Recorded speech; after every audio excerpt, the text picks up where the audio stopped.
Alright, over here with Melodies Magazine, and we're here with Ardek today with Carach Angren. How are you doing today? Hi, I'm great, yeah. Just played a show in the full sun. It was not so horror, but yeah, it was great. And this is your second time or third time playing in Sweden?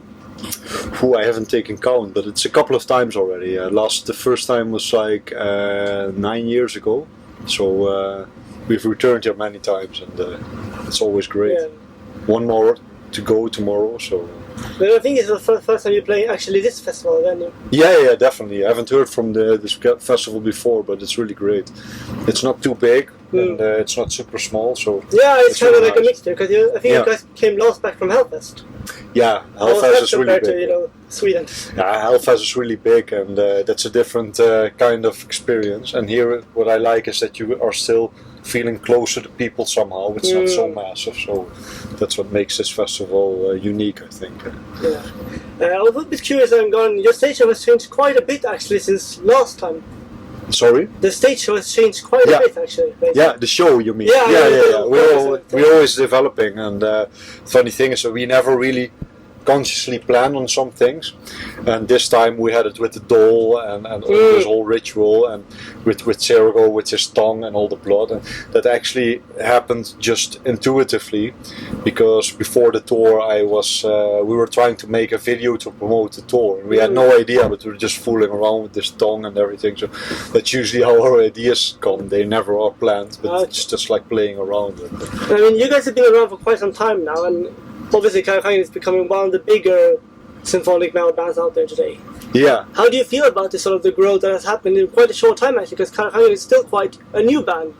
Yeah, I mean, we have been working for 15 years on the band already, so in that perspective it's quite long, but our first album full length came out 2008, so that has been 10 years, and indeed since a couple of years has been gradually growing, and I've always seen a steady growth. So it has never exploded and then went down. That's like one day fly or something. But I like the steady growth of it, and we have reached more and more people. So that's really an honor, and I'm really grateful for that. Yeah. That's right. And how do you view, if you look back on each record that has come out during the years?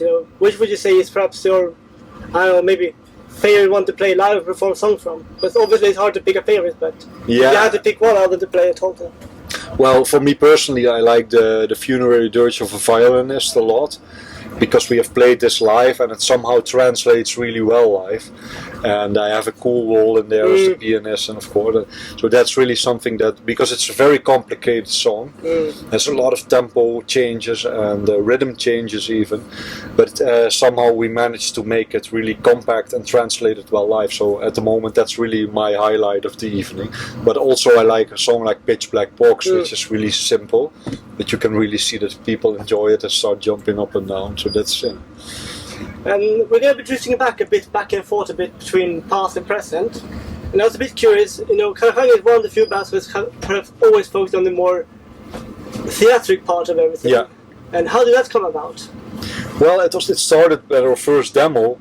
I remember we had a couple of songs and some material, and I wanted to have a CD out pretty quick. We had just started the project, and I remember it would be cool if we have one story on a CD, and we found the Chaseful Tragedy back then. It's about coffins being messed up by a supernatural force, and that sort of gave me the perspective as if to score a movie almost. So all the songs are combined, and I think because it is a story we always tell, it gives us the incentive to make it really theatrical. We started from the very beginning already with like the corpse paint, of course, and when we did that, everyone was stopping that, because the bigger bands were like taking the corpse paint off and only doing a little makeup, and we were full blown. I remember friends even saying, "Why are you still doing this?" But we had a very theatrical idea with that, and also the movements we do on stage. It's the same thing. We never thought like, "Oh, we're gonna move," but it just naturally happened. Like, I did this on this song. Oh, it was cool. Let's do it again. And then now the whole show is almost choreographed. So that's quite a bit. Yeah, so that is actually from playing live. Even now we sometimes think, oh, that was cool what you did on that song, and we integrate it, so it's like by practice. And Do you think it's becoming more difficult, to come up with ideas and everything for each new session, it becomes difficult when you start to think about it. The idea is to let it go. I have never made music when I actually was thinking, oh, I'm going to make music, but sometimes I sit 8 hours at the piano trying to force it and nothing happens, only shitty parts. Yeah. And then sometimes you walk by and you do, hey, what was that?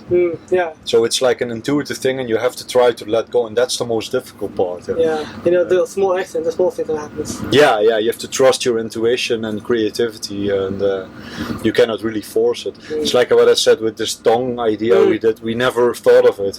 I literally drove to Sarah's house, like I have no clue what we're gonna do. And we went in and we were with masks and stuff, and in the end we're just playing around, and this came out. Yeah. Amazing. Yeah.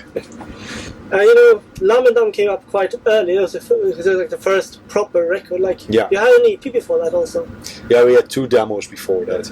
Yeah. Whatever happened to those recordings? Well, I've seen a few things circulate on the net. Yeah, some of the tracks we re-recorded and implemented on the reissues of Lamendam, and that came through Phantom Ship. Some of them we put even originally, if I'm not mistaken. I'm not really sure. I think one of them, yeah. But for the rest, we never.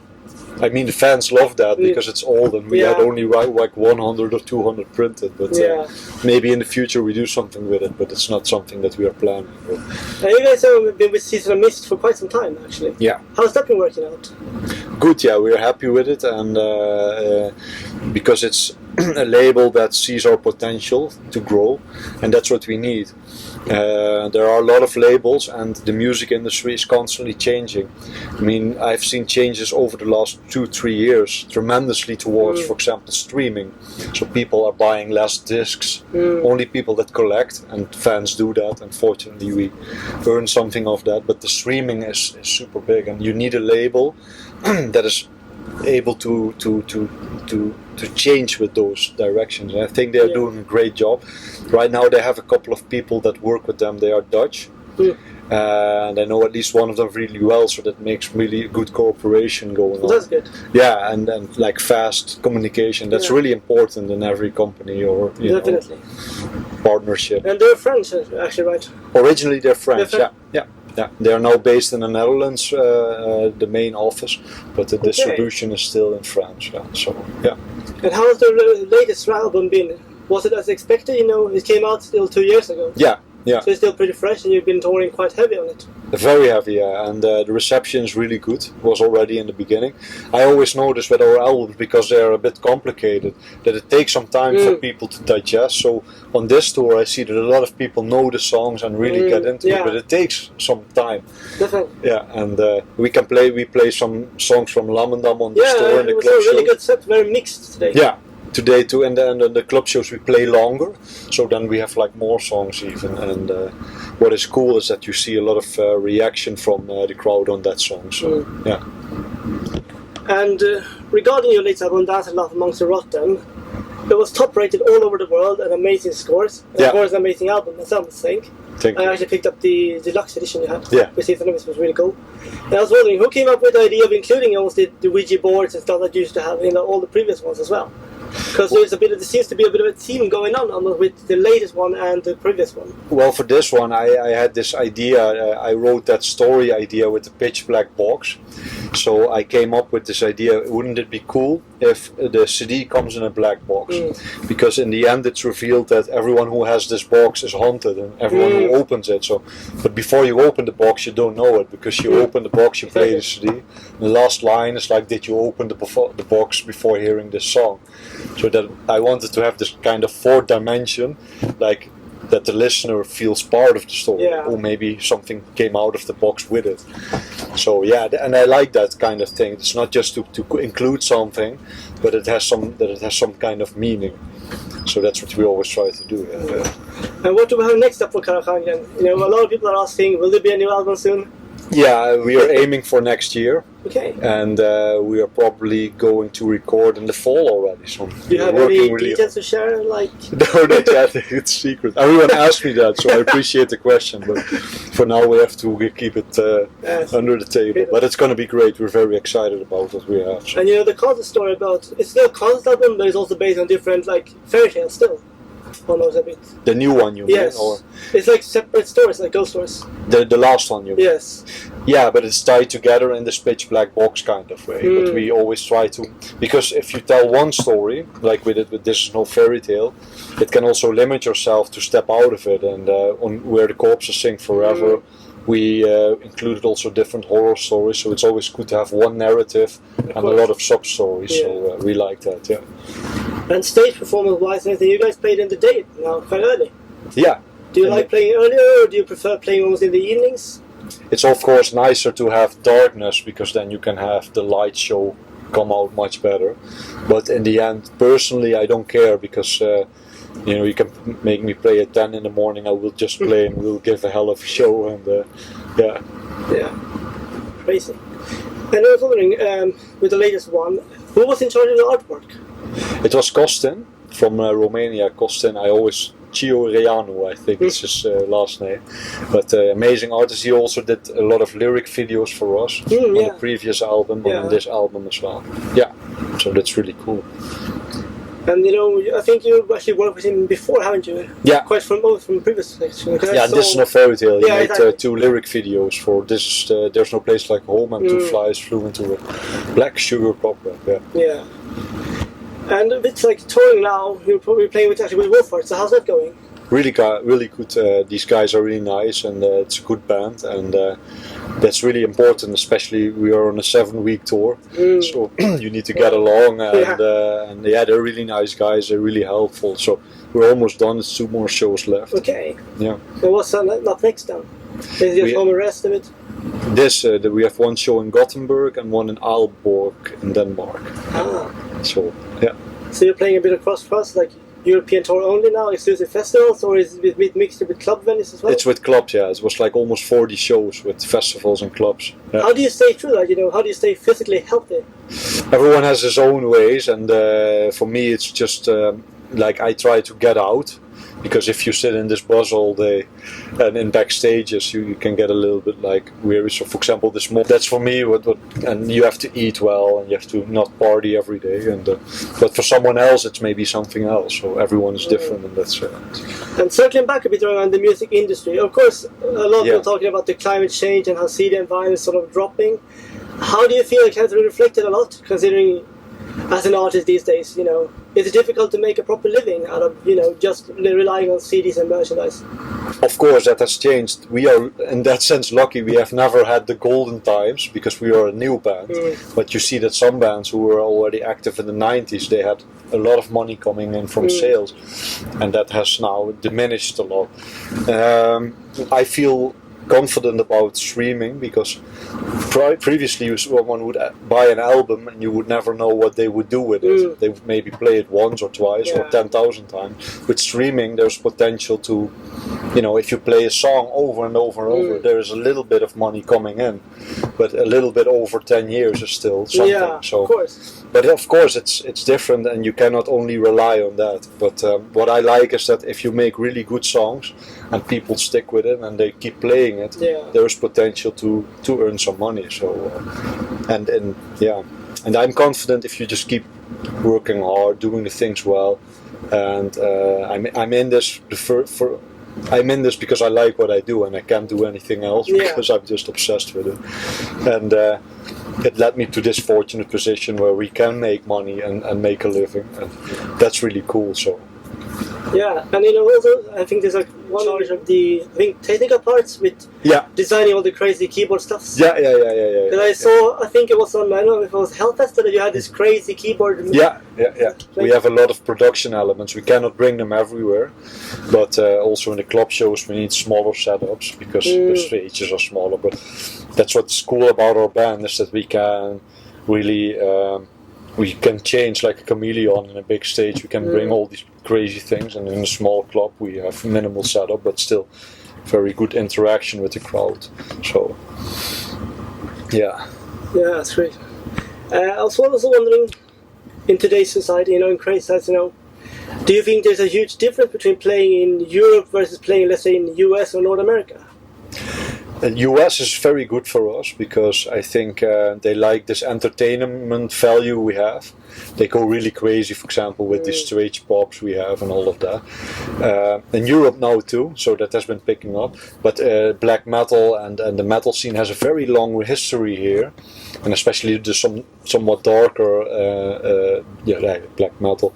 So sometimes there are maybe fans that don't really want to follow us in this over-the-top thing we do. Some of them.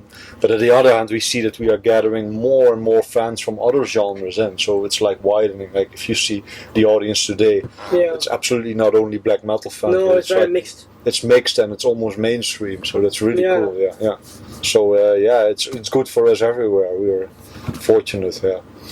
And when you guys touring, how do you manage with all the equipment? Is it like a rental? Or is it like you actually bring everything on the bus? Like sometimes we bring everything ourselves. Now we are sharing with Wolfhard, basically the whole backline, which is really easy because we have one drum kit to set up. So it's always a part of. In some tours we brought everything ourselves, and then it can be really difficult to have to build everything and small stages. And I will spare all the details because it's not so cool. But it's always like on this tour we wanted to be really energized because we have to play super long. I have to give everything, so it's really cool that we can share this backline and really focus on the show and not having to worry about all the stuff everywhere. One more thing that's noticed quite a lot is the fact that Sergol has actually changed from just doing vocals. So before he played guitar as well. Now he's just doing vocals. How did that happen?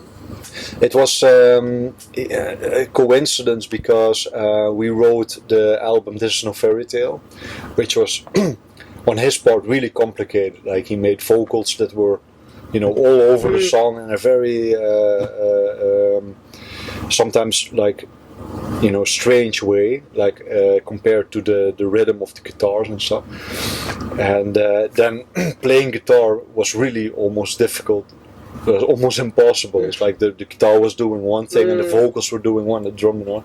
So at that time, I could already see that it was really difficult to really give everything, and on top of that be theatrical instead of like being tied to guitar. But he had also started to have an injury like on his arm, like whenever he would play probably he would force it a lot because of the tension and stuff. So at one point he said like, I cannot do it anymore, and that's when we decided like, okay, then we need to have a replacement, and we started to use a live guitar. And in the beginning he was of course not so comfortable with that because it was like of course, I'm the guitar player and he still plays guitar. Like when we compose, I compose the main compositions and he always makes the guitar. So in that sense it hasn't changed, but live he's now free and he developed himself into this great actor, I think. You guys really put on a really good show and a really huge performance, because when you as an audience you see so many bands every day and you can't really help but feeling like sometimes it feels a bit like it's almost like they don't almost want to be stage, you just want to get off as fast as possible, whereas with Carach Angren it's like full energetic right away. That's really cool to hear because that's how we feel, and we feel we have to give everything, and we love what we do. So that's why I told you earlier, like, if you put us on in 10 a.m. we don't care, we will do it. We love it. So and I think that translates to the people. Definitely. Like, because sometimes it's hard. I know I'm a fan too, so sometimes you're there and you're like, okay, what's going to happen? And if the band is not really giving it, you're not going to give it, and the whole thing goes down. I think it comes down. You have to create momentum, and I sometimes, like today, there were like a couple of people in front, they were really trying to look at me and scream, and that gives me energy, and then it's much easier to give more. But sometimes there are shows where people are bored, and they are like, I don't know, and they're like this. And then it's harder for me because then you have to run the extra mile, but I will do it anyway. So because and obviously Carach Angren is obviously very often mentioned in contact with like bands like Cradle the Filth and Dimmu Borgir. And you're actually playing with Dimmu Borgir today, actually the same festival. Yeah, I don't know. Do they play today or tomorrow? I think they're playing today or tomorrow. Yeah, I don't know. Yeah, I think they play tomorrow actually, Dimmu Borgir. So they play tomorrow. Yeah. But how do you feel about that? That a lot of times people always link like, oh yeah, Carach Angren, they sound very similar to Cradle the Filth. Yeah, especially in the beginning that happened a lot. Recent years I haven't heard it that much anymore, and I think because all those bands and we too we went in different directions. Like I think Dimmu Borgir with their latest album, I heard it once a little bit. I think they really went into another direction, and we really took it into another direction. We are in the storytelling horror team, and Cradle of Filth. I think they're touring one of their classic albums right now. Yeah, so. Cruelty Tour. Yeah. That was a really cool album. When I was younger, I listened to it a lot. But so I think we all are doing different things, and so from a fan perspective, you can go to one of those bands and have a different experience. And, and also a bit on yourself. Like you recently put out a new album, like a studio album, EP, I think. Yeah, next week it's going to be out. Yeah, July 26th. Yeah, exactly. So what can you tell us about that one? Very curious to hear. Yeah, it's really different. It's more industrial, and I'm always writing music for other bands, for myself, for Carach, of course. And when I came back from the previous tour in South America, I started working really a lot. And at one point, I had like 30 songs and parts, and it was like I felt a little bit like empty because I felt proud of all this music, but I couldn't do anything with it. So I was like, okay, I'm going to release something, and maybe one song. And in the end, it turned out that I had like 4 of these heavier songs. I started singing on them, which was really interesting because I never sing clean. It was more of a test, and then I liked it. I started mixing it more, producing it better, and like with everything, something grows, you get more excited. In the end, I made a lyric video with the same guy, Costin, and I also recorded a video clip prior to the tour. And it's going to be out next week too. So yeah, I'm really looking forward to it. I've been hearing good stuff about it. Cool, yeah. It has I have yet to get the promo actually from my boss, but I'm going to ask him to send me the promo. Okay, cool. Some of my friends have already gone and listened to it. Oh, really? Yeah. But everybody says it so far. That's heard. Says it's really cool. Yeah, cool. Yeah. And I think it's really cool to see musicians there to differ a bit. Not just going into doing a different metal project. Yeah. Actually going into more soundtrack based stuff. Yeah, I did soundtracks. I do that a lot, and for this, I have to understand that for more than 10 years I've been doing this symphonic approach. At some point you also grow a little bit tired of it. Not in a bad way, but it's like eating French fries every day is also not cool. Weird comparison, but so I felt like, okay, I'm gonna work more on the production and keep some things simple. On this album you will hear some symphonic parts, but I kept them really compact and minimum, and focus more on atmosphere. And that's also for me, it's like an experiment. It's like my playground, my little laboratory where I can test out things and maybe even take something back to writing for Carach again, without having the risk of disappointing the fans. So, but people like this what I did, and that's really cool. And so they see a different side of me, and yeah. But speaking of composition and everything, do you ever get asked for our guest projects, Yeah, I did work on Lindemann. I did orchestration, and I wrote one song, the bonus track. And I worked with Peter on Pain. Yeah. And I worked with Maurizio on Ex Deo. And beginning of this year I worked on another band, and so a band from the Faroe Islands. It's part of Denmark, I think. So I keep getting asked you keep for this stuff. Yeah, which is really cool. I do some short films sometime, and but now I've been focusing on this solo project and the new Carach album. So have you ever considered going into the more Hollywood stuff? More like directing, music composing, completely almost. I would love to do that, music composing, and I have plans to go more into that direction. I think I will have to move to the US then, which I will probably do anyway at some point. Okay. Yeah. But for now, it's the focus is with the band to get that up and running, and but these days you can fly everywhere easily. And how do you manage it all? I don't know. For example, I come home next week. I'll just start working again. And, okay.